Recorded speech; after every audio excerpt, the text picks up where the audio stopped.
ಎಲ್ಲರಿಗೂ ನಮಸ್ಕಾರ. ಶ್ರೀಮನ್ ಮಧ್ವಾಚಾರ್ಯ ಮೂಲ ಸಂಸ್ಥಾನ ಮಠಾಧೀಶ್ವರಾದ ಪರಮಪೂಜ್ಯ ಶ್ರೀ ಶ್ರೀ ಶ್ರೀ 1008 ಶ್ರೀ ಶ್ರೀ ಸತ್ಯಾತ್ಮತೀರ್ಥ ಶ್ರೀಪಾದಂಗಳವರು ತಮ್ಮ 31ನೇ ಚಾತುರ್ಮಾಸವನ್ನು ಸಾಂಸ್ಕೃತಿಕ ನಗರವಾದಂಥ ಧಾರವಾಡದಲ್ಲಿ ಆಚರಿಸ್ತಾ ಇರುವುದು ನನಗೆ ವಿಶೇಷವಾದಂಥ ಸಂತಸವನ್ನು ತಂದಿದೆ. ಈ ವಿಷಯ ನಮ್ಮೆಲ್ಲರಿಗೂ ವಿಶೇಷವಾದಂಥ ಸಂತೋಷದ ಜೊತೆಗೆ ಧನ್ಯತಾಭಾವವನ್ನು ಮೂಡಿಸಿದೆ. ಧಾರವಾಡ ನನ್ನ ಲೋಕಸಭಾ ಕ್ಷೇತ್ರ ಆಗಿರುವುದರಿಂದ ನನಗೆ ವಿಶೇಷವಾದಂಥ ಹೆಮ್ಮೆ ಮತ್ತು ಅಭಿಮಾನವೂ ಇದೆ.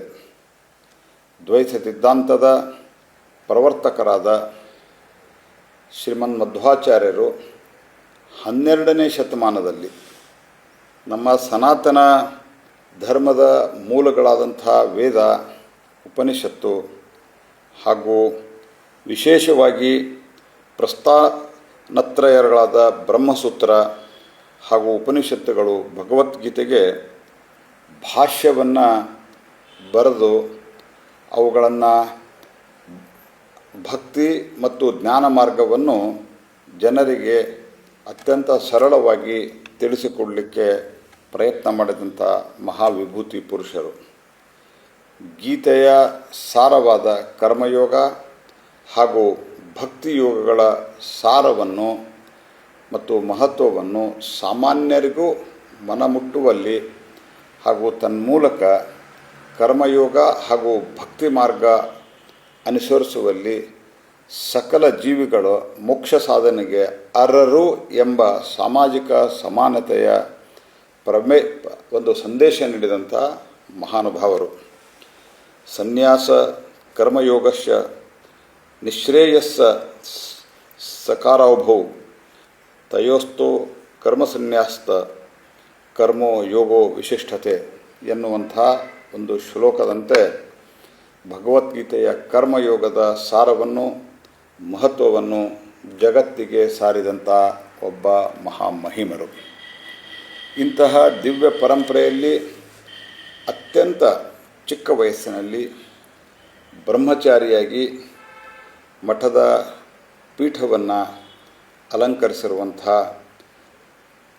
ಮತ್ತು ಇತ್ತೀಚಿನ ಮಠದ ಇತಿಹಾಸದಲ್ಲಿ ಮೊದಲಿಗರಾದಂಥ ಸಣ್ಣ ವಯಸ್ಸಿನಲ್ಲಿಯೇ ಇಷ್ಟೊಂದು ಮಹತ್ವವಾದಂಥ ಪೀಠವನ್ನೇರಿ ಜ್ಞಾನ ದಾಸೋಹವನ್ನು ಮಾಡ್ತಾ ಇರುವಂಥ ಪೂಜ್ಯರಾದಂಥ ಸತ್ಯಾತ್ಮ ತೀರ್ಥರದು ಒಂದು ಮಹತ್ತರವಾದಂಥ ಒಂದು ರೆಕಾರ್ಡ್, ಇಂಗ್ಲೀಷ್ನಲ್ಲಿ ರೆಕಾರ್ಡ್ ಅಂತ ಏನು ಹೇಳ್ತಾರೆ, ಆ ರೆಕಾರ್ಡು ಅವರ ಒಂದು ಸಾಧನೆಗೆ ಹಿಡಿದಂಥ ಕೈಗನ್ನಡಿಯಾಗಿದೆ.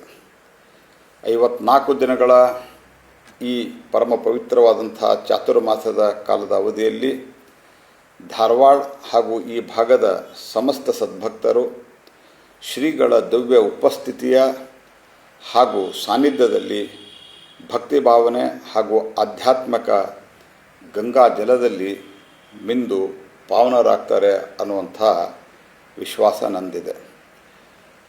ಈ ಒಂದು 54 ದಿವಸದಲ್ಲಿ ಸನಾತನ ಹಿಂದೂ ಧರ್ಮದ ಜೊತೆಗೆ ಸಮಗ್ರವಾದಂಥ ಭಕ್ತಿ ಮಾರ್ಗವನ್ನು ಕಂಡುಕೊಳ್ಳಲಿಕ್ಕೆ ಅವರು ಏನು ಜ್ಞಾನದ ಒಂದು ಭಂಡಾರವಾಗಿದ್ದಾರೆ, ಅವರು ಆ ಜ್ಞಾನದ ಒಂದು ಊಟವನ್ನು ಎಲ್ಲರಿಗೂ ಬಡಿಸುವಂಥ ಕೆಲಸವನ್ನು ಮಾಡಲಿದ್ದಾರೆ. ನಾನು ವೈಯಕ್ತಿಕವಾಗಿ ಇದರಲ್ಲಿ ಭಾಗವಹಿಸಬೇಕು ಅನ್ನುವಂಥ ತೀರ್ಮಾನ ಭಾಳ ಹಿಂದೆನೇ ಮಾಡಿದ್ದೆ. ಆದರೆ ಇತ್ತೀಚಿನ ಎಲ್ಲ ಬೆಳವಣಿಗೆಗಳು ಅದಾದ ನಂತರ ಇಲ್ಲಿ ಮಹತ್ವದ ಜವಾಬ್ದಾರಿಯಲ್ಲಿ ಇರುವಂಥ ಸಂದರ್ಭದಲ್ಲಿ ಪಾರ್ಲಿಮೆಂಟ್ ಅಧಿವೇಶನ ನಡೀತಾ ಇರೋದರಿಂದ ನನಗೆ ಮೊದಲನೇ ದಿವಸ ಆರಂಭದ ದಿವಸದಲ್ಲಿ ಬರಲಿಕ್ಕಾಗ್ತಾಯಿಲ್ಲ. ತಮ್ಮೆಲ್ಲರ ಕ್ಷಮೆಯನ್ನು ಕೋರಿ ಪೂಜ್ಯ ಸತ್ಯಾತ್ಮ ತೀರ್ಥರ ಪಾದಾರವಿಂದಗಳಲ್ಲಿ ಭಕ್ತಿಪೂರ್ವಕ ನಮನಗಳನ್ನು ಸಲ್ಲಿಸಿ ಈ 54 ದಿವಸಗಳ ಈ ಚಾತುರ್ಮಾಸ ಯಶಸ್ವಿಯಾಗಲಿ. ಇಲ್ಲಿ ಪರಮಪೂಜ್ಯ ಸ್ವಾಮೀಜಿಯವರ ಇಲ್ಲಿನ 54 ದಿವಸಗಳ ವಾಸದಿಂದಾಗಿ ಅವರ ಒಂದು ಉಪಸ್ಥಿತಿಯಿಂದಾಗಿ ನಮ್ಮೆಲ್ಲರಿಗೂ ಜ್ಞಾನ ಹರಿದು ಬರಲಿ. ಅದರಿಂದ ಹೆಚ್ಚು ಪುಣ್ಯದ ಕೆಲಸವನ್ನು ಮಾಡಲಿಕ್ಕೆ ಪ್ರೇರಣೆ ಆಗಲಿ, ಸಮಾಜದ ಕೆಲಸವನ್ನು ಮಾಡಲಿಕ್ಕೆ ಪ್ರೇರೇಪಣೆಯಾಗಲಿ, ದೇಶವನ್ನು ಕಟ್ಟುವಲ್ಲಿ ನಮ್ಮೆಲ್ಲರ ಭಾಗವಹಿಸುವ ಬಗ್ಗೆ ಅವರಿಂದ ನಮ್ಮೆಲ್ಲರಿಗೂ ಪ್ರೇರಣೆ ಸಿಗಲಿ. ನಮ್ಮ ಈ ಸನಾತನ ದೇಶವನ್ನು ಅತ್ಯಂತ ಸಮೃದ್ಧವಾಗಿ ಬೆಳೆಸಲಿಕ್ಕೆ ಮುಂದಿನ ದಿವಸಗಳಲ್ಲಿ ಬಲಿಷ್ಠ ಭಾರತವನ್ನು ಮಾಡಲಿಕ್ಕೆ, ವಿಕಸಿತ ಭಾರತವನ್ನು ಮಾಡಲಿಕ್ಕೆ ಅವರ ಈ ಜ್ಞಾನ ಪರಂಪರೆ ನಮ್ಮೆಲ್ಲರಿಗೂ ಪ್ರೇರಣೆಯನ್ನು ಕೊಡಲಿ ಅಂತ ಹಾರೈಸಿ ತಮ್ಮೆಲ್ಲರಿಗೂ ವಂದನೆಗಳು. ನಮಸ್ಕಾರ.